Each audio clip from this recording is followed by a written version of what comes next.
शुरू कर रहे हैं एक बहुत ही खास सीरीज श्रीमद् भगवद गीता की।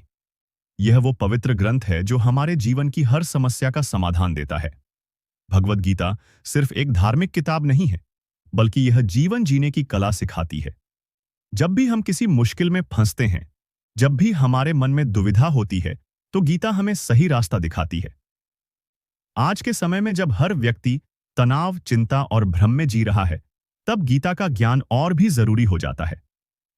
गीता का जन्म हुआ था कुरुक्षेत्र के युद्ध के मैदान में, जब अर्जुन को अपने ही रिश्तेदारों से लड़ना पड़ा।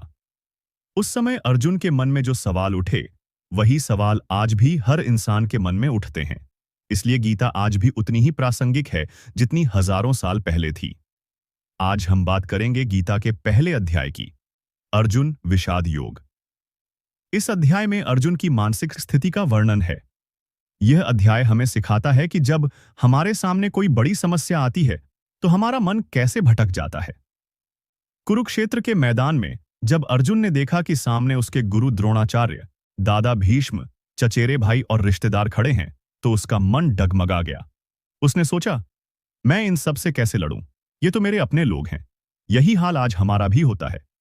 मान लीजिए आप एक छोटा व्यापार करते हैं और आपका कोई रिश्तेदार या दोस्त आपसे ही प्रतिस्पर्धा में उतर जाता है। तब आपके मन में भी यही सवाल आता है, क्या मैं अपने दोस्त या रिश्तेदार को हराने की कोशिश करूं? क्या यह सही है?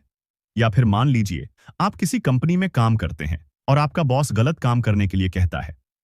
तब आपके मन में द्वंद्व होता है, अगर मैं मना कर दूं तो नौकरी चली जाएगी, अगर गलत काम करूं तो यह पाप होगा। अर्जुन के साथ भी यही हुआ था। उसने कृष्ण से कहा, हे कृष्ण, मेरे हाथ पैर कांप रहे हैं, मुंह सूख रहा है, शरीर में कंपकंपी हो रही है। मैं अपने ही लोगों को मारकर राज्य का क्या करूंगा? मुझे तो लगता है कि भीख मांगकर खाना बेहतर है, लेकिन अपनों को मारकर राज्य भोगना ठीक नहीं। यह बात आज के समय में बिल्कुल सच है। कई बार हमें लगता है कि संघर्ष से बचना बेहतर है। जैसे अगर आपका किसी से झगड़ा हो जाए तो आप सोचते हैं, छोड़ो, क्या फायदा लड़ने का, चुप रह जाता हूं। लेकिन यह हमेशा सही नहीं होता। अर्जुन ने अपना धनुष रख दिया और रथ में बैठ गया। उसने कहा, मैं युद्ध नहीं करूंगा। यह था अर्जुन का विषाद, यानी उदासी और भ्रम। लेकिन दोस्तों, यहीं से शुरू होती है गीता की असली कहानी।